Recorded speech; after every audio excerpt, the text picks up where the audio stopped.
Une fée en papier qui virevolte, c'est l'œuvre du dessinateur Tianchi. Depuis enfant, il veut raconter des histoires en mettant en scène des sculptures, en faisant ressortir le dessin de la feuille. Il expose ici chaque année depuis 8 ans. C'est un espace où vraiment on peut mettre en place ce qu'on fait. Notamment ce que je fais, moi, il me faut beaucoup d'espace, de la lumière.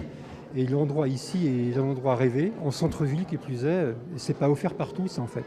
Et à Bruxelles, c'est vraiment une chance qu'on a en tant qu'artiste bruxellois de pouvoir exposer au vu de tout le monde. Et ça plaît aux visiteurs. C'est plein de poésie, non, c'est vraiment... C'est impressionnant en fait comme travail parce qu'il n'y a pas de structure, c'est juste du papier collé. Je ne sais pas comment monsieur fait, mais il est très très fort. Nathalie est une ancienne élève diplômée de l'Académie des Beaux-Arts de Liège. Artiste amateur, elle est venue exposer ici ses peintures. En général, je ne fais pas de la peinture agressive, qui soit tourmentée et tout ça. J'essaye vraiment de trouver un certain équilibre. Christelle est artiste visuelle.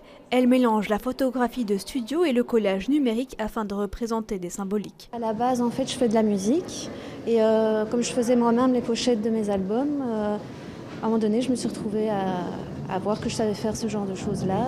Je me prenais en photo et puis j'arrangeais, je faisais du collage numérique. Et puis je me suis dit que j'allais commencer à prendre d'autres personnes en photo et puis petit à petit, c'est venu comme ça, par hasard. Une exposition qui ne laisse pas le public de marbre.